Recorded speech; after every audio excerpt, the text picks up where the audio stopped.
Dans la vidéo d'aujourd'hui, nous allons tenter d'aider une jeune femme sur sa problématique amoureuse. Mais tout d'abord, si comme elle, vous avez un problème relationnel, quel qu'il soit, n'hésitez pas à m'écrire à l'adresse mail qui se trouve en barre d'infos afin de me communiquer votre souci et je me ferai une joie de vous aider, soit directement sur cette chaîne YouTube, comme ce que nous allons faire aujourd'hui, soit si vous voulez quelque chose de un peu plus privé, c'est tout à fait possible aussi. Je propose des séances soit de 20 minutes, soit de 50 minutes. N'hésitez pas si vous voulez avoir plus de détails. Donc, je vais vous lire le petit message qui m'a été envoyé par cette jeune personne et ensuite, nous allons essayer d'analyser tout cela en profondeur et de lui venir en aide. Surtout, n'hésitez pas dans la section commentaires à vous aussi essayer de l'aider. Je pense que ça lui permettra d'avoir plusieurs points de vue, ce qui est toujours très appréciable. Donc, c'est parti.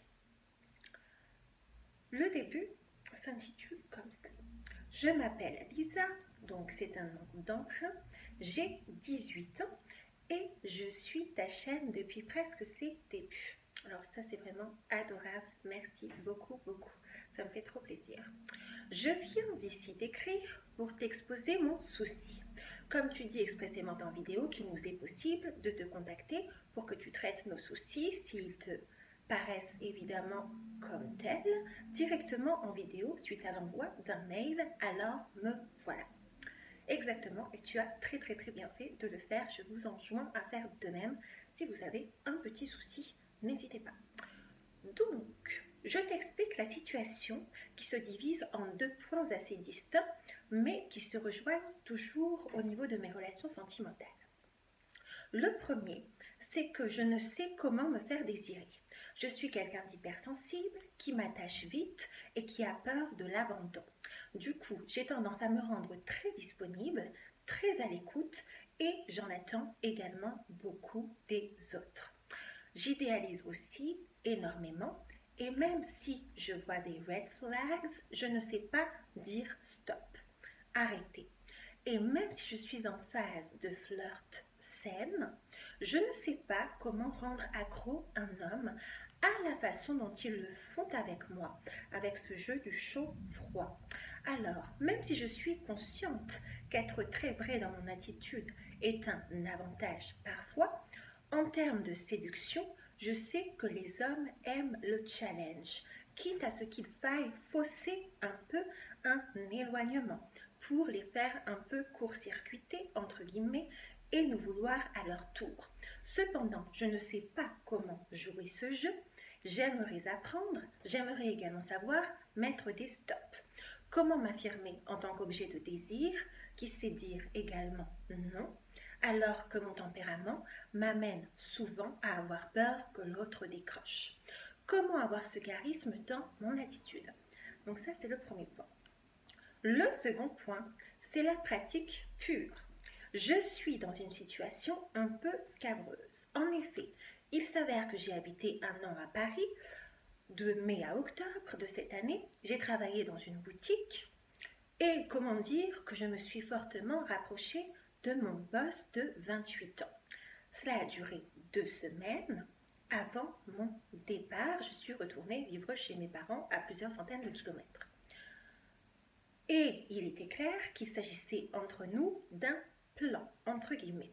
Cependant, une fois partis, nous avons gardé le contact très régulièrement. Tu imagines bien le type de contact virtuel. Et je suis repassée sur Paris un mois après, fin novembre. Et je l'ai revu. Et comme tu es intelligente, tu te seras douté qu'avec ce qui a été dit plus haut, le concept de plan ne me va pas. Je me suis attachée. Il me plaît, il aime le business comme moi, il croit en mon projet. Et il est, contrairement aux gens de mon âge, mature et nous avons de vraies discussions. Je restais 2 nuits à l'hôtel, il n'a pas voulu venir la deuxième. Cela m'a beaucoup frustrée et je n'ai pas franchement compris. Il est célibataire, je pense que tu l'avais compris, mais je le précise. Mais évidemment, cela a eu l'effet escompté, me faire le vouloir encore plus. Sentiment que je n'arrive personnellement pas à créer chez autrui.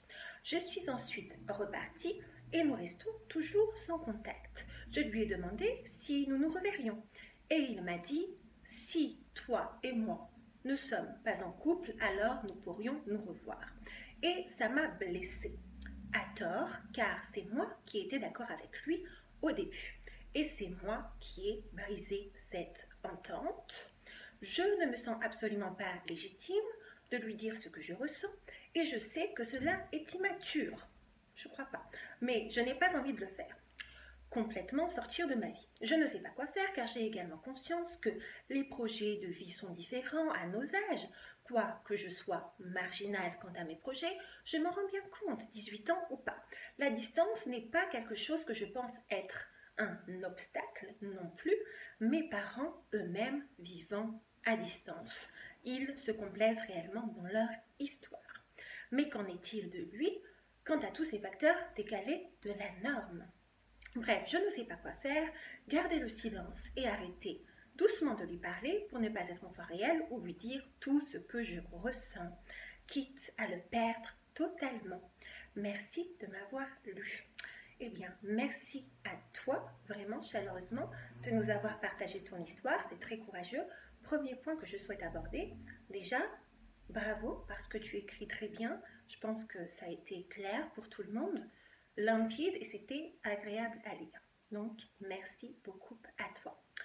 Alors, ton histoire, elle est très intéressante, mais elle est toutefois, je dirais, assez banale, dans le sens où c'est tout à fait normal d'être à 18 ans pleine de doutes et pas totalement sûre de ce que l'on veut et même de soi-même. Donc il n'y a aucun problème, vraiment, rassure-toi sur ce point.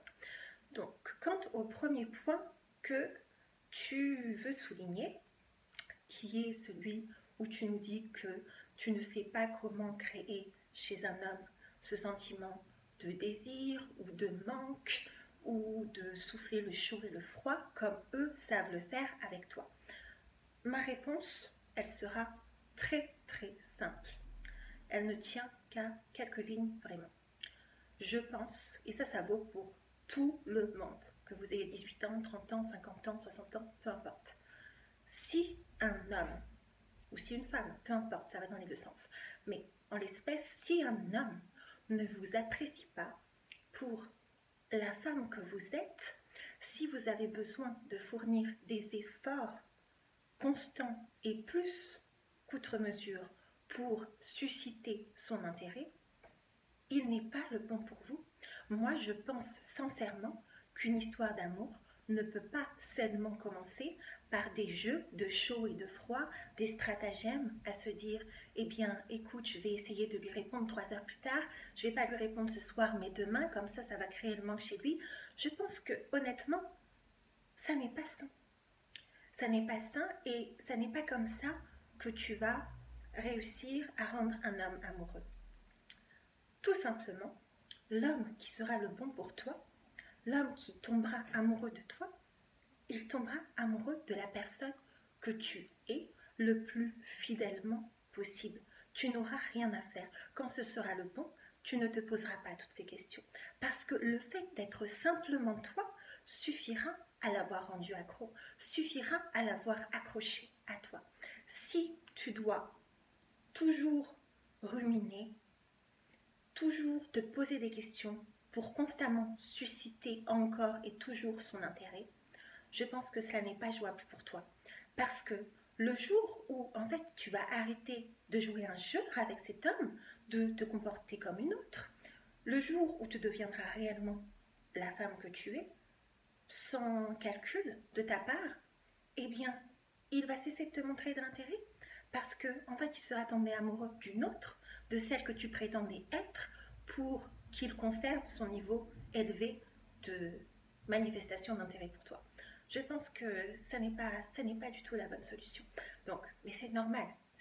Et honnêtement, si à 18 ans, je m'étais posé autant de questions que toi, j'aurais évité beaucoup d'erreurs. Donc, c'est tout à ton honneur de nous écrire aujourd'hui et de t'interroger. Mais je pense que tu te poses trop de questions. Je pense qu'une relation saine ne peut pas débuter sur tant d'interrogations de ta part. C'est déjà le signe qui montre que tu en fais trop. Tu en fais trop pour susciter quelque chose qui n'en vaut pas la peine. Et quand tu nous dis comment m'affirmer en tant qu'objet de désir, qui sait dire également non, alors que mon tempérament m'amène souvent à avoir peur que l'autre décroche, comment arriver à avoir ce charisme? Alors c'est drôle que tu parles de charisme, parce que si tu as vu ma vidéo sur la light féminine énergie, j'ai révélé que le charisme c'était vraiment une des qualités d'une femme qui a réussi à se connecter à son énergie féminine. Mais encore une fois, c'est quelque chose qui s'apprend. Tu ne peux pas t'attendre à 18 ans à tout connaître de toi et à savoir te révéler sous toutes tes facettes, la facette séductrice, la facette gentille. Si naturellement tu es une personne, comme tu le dis, qui est hypersensible, empathique, qui aime les autres, qui a un peu de mal à fixer ses limites, ça ne va pas venir du jour au lendemain. Et c'est bien parce que tu peux te servir de cela comme une expérience pour savoir comment est-ce que toi tu gères un petit peu tes émotions et les relations. Bien sûr, comme je le dis dans toutes mes vidéos, je pense que même si on est de nature empathique et ultra émotive, comme tu l'es, comme je le suis, c'est important de savoir poser ses limites parce que sinon, tu ne trouveras jamais ton équilibre et les autres essayeront toujours, malheureusement, de tirer avantage de toi. Et ça n'est pas ce que l'on veut, bien sûr.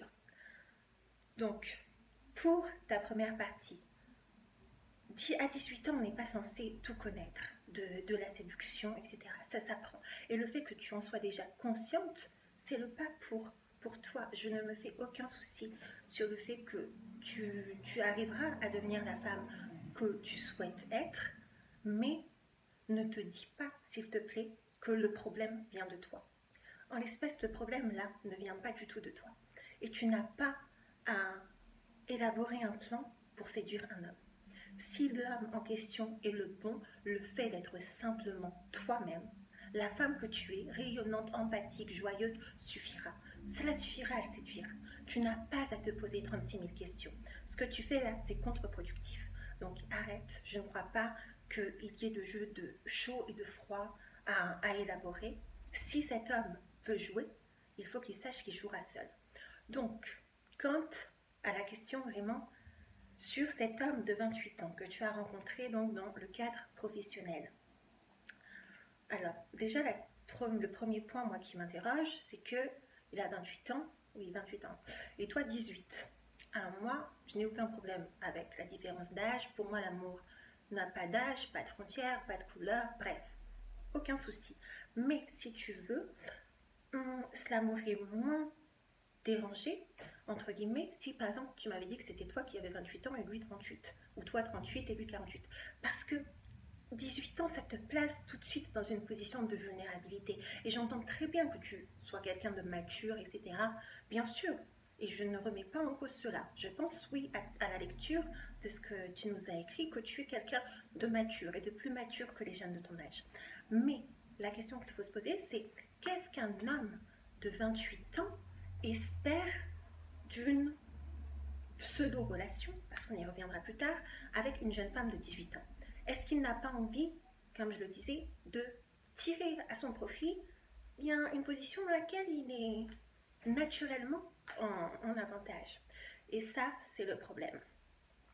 Ensuite, le gros point également, c'est que, et erreur ultra commune, donc on ne va pas te blâmer pour ça, tu t'es laissé malheureusement embarquer dans une situation qui ne dit pas son nom. Ou tu t'es dit au début, vraisemblablement, eh bien, allons-y pour le fun, voyons où ça nous mène, moi de toute façon j'ai 18 ans, donc c'est pas bien grave. Et qu'au fil du temps, eh bien, tu t'es prise à ton propre jeu parce que tu t'es attachée à lui. Et comme je l'ai dit dans plusieurs de mes vidéos aussi, et je le répète, les femmes et les hommes ne fonctionnent pas de la même manière. Voilà, c'est injuste, c'est inégal, mais c'est comme ça, il faut bien comprendre. Les relations sex friends, friends with benefits, appelez-la comme vous voulez, ne bénéficient jamais aux femmes. Les femmes perdent toujours dans des relations sans engagement, dans des relations où on se voit comme ci, comme ça, pour Netflix and chill, on se voit à l'hôtel. Et malheureusement, les hommes catégorisent ou cataloguent beaucoup les femmes. Les femmes le font aussi sur les hommes, mais les hommes ont cette fâcheuse tendance à le faire.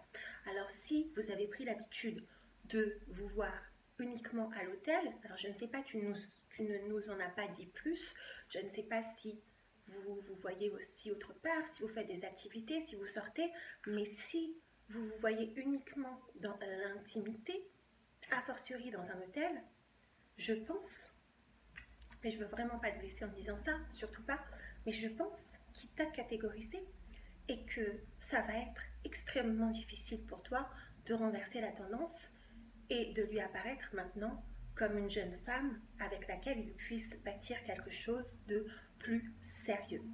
Et ça, c'est dans la plupart des cas la même situation. Si vous avez commencé dans une relation qui ne dit pas son nom et que finalement vous voulez faire machine arrière et que vous souhaitez plus, la plupart du temps, c'est très très délicat. Je ne dis pas que c'est impossible, attention, mais ça va être compliqué. Ensuite, quand tu nous dis alors que tu voudrais savoir s'il faut que tu lui révèles tes sentiments, le fait que tu ne te sens plus bien dans ce plan, comme tu l'appelles toi-même, ou si tu dois laisser les choses aller naturellement, moi je pense que tu gagneras toujours à être honnête, bien sûr, et à te prioriser.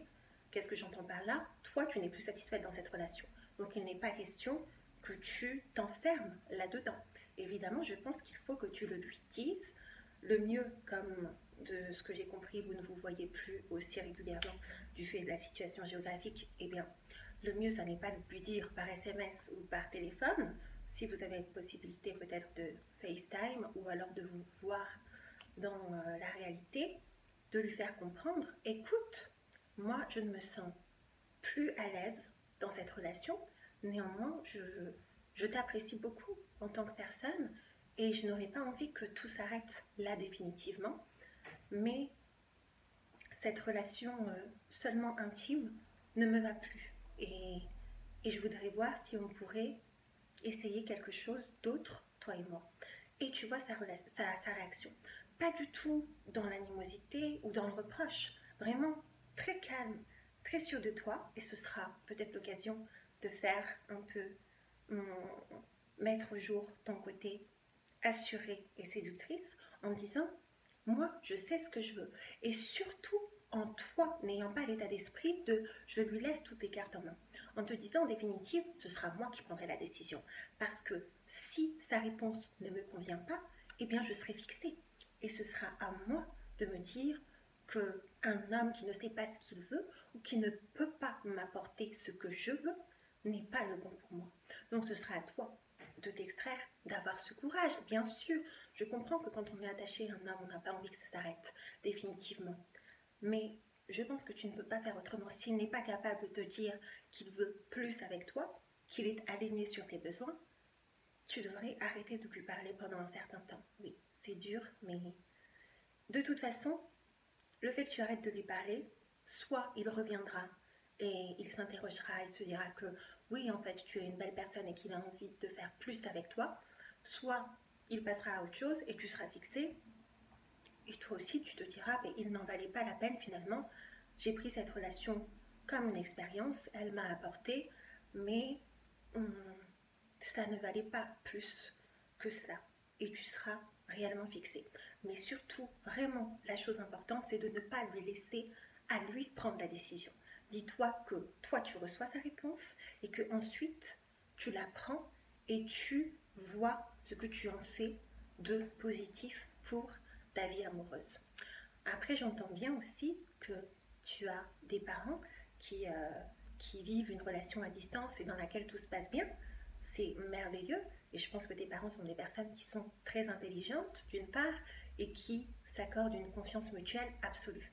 C'est beau, mais dans les faits, c'est rare et ça, il faut que tu le saches. Alors quand tu nous dis que peut-être que toi aussi tu aimerais avec cet homme une relation à distance, que en tout cas ça ne te paraît pas impossible, ça n'est pas impossible, mais on est avec un homme qui n'a même pas envie apparemment d'une relation lambda. Et toi, tu veux l'emmener sur une relation à distance. Donc, vraiment, attention, attention. Est-ce qu'il le mérite? Pas sûr. Est-ce qu'il le veut? Est-ce qu'il en est capable? Rien n'est moins sûr non plus. Donc, je pense que tu devrais vraiment te recentrer sur toi. S'il est clair que tu n'as plus envie d'une relation où tu es juste intime avec lui, Arrête de lui donner cette intimité. Ça, c'est la première chose à faire. Arrête d'avoir des relations intimes avec cet homme. Et montre que tu n'as plus envie de cela par les actes et par la parole. Montre-toi digne d'une jeune femme avec qui on peut bâtir quelque chose de sérieux et pas simplement des rapprochements physiques. Voilà. Donc je pense que si tu fais ça, tu as de grandes chances d'être fixé. Soit il se montre à la hauteur, il a envie d'évoluer avec toi et de faire que la relation grandisse, soit il n'a pas envie et malheureusement il t'a juste prise comme ça, comme un petit jeu à expérimenter. Et dans ce cas-là, pas de regret. Tu es jeune, tu n'as que 18 ans et prends-le comme une expérience salutaire pour ensuite rebondir et ne pas faire les mêmes erreurs. À savoir que si avec un homme tu as vraiment envie dès le début de bâtir quelque chose, prends ton temps. Prends ton temps. Sois exigeante. Demande-lui de sortir. Demande-lui de faire des activités. Pas nécessairement onéreuses, hein, pas du tout le cas. Mais demande-lui de le voir dans différents contextes et pas uniquement en vase clos dans une chambre d'hôtel pour que tu apprennes à le connaître, qu'il apprenne à le connaître et que petit à petit vous voyez où la relation va. Parce que si dès le début tu t'enfermes dans une relation implicite, c'est très difficile d'inverser la tendance. Voilà, voilà. Je pense que j'ai à peu près tout dit. Je te remercie beaucoup de nous avoir partagé ton histoire. Je pense que c'est très courageux et que tu ne devrais pas te mettre tant de pression avec les hommes. Le secret, il est simple, il est limpide, mais c'est le bon. Reste toi-même. Et la bonne personne saura être attirée par toi et saura être émerveillée, sans que tu n'aies rien à faire, sans que tu n'aies de jeu à élaborer, de stratégie, de stratagème, sans que tu n'aies à réfléchir pendant des jours. Non, juste le fait d'être toi-même te permettra d'attirer la personne qui est la bonne pour toi. Voilà, je te remercie beaucoup, je vous remercie à toutes beaucoup d'avoir suivi cette vidéo. Si ça vous a plu, eh bien n'hésitez pas à me le dire. Si vous aussi vous avez une problématique, n'hésitez pas à me l'envoyer. Et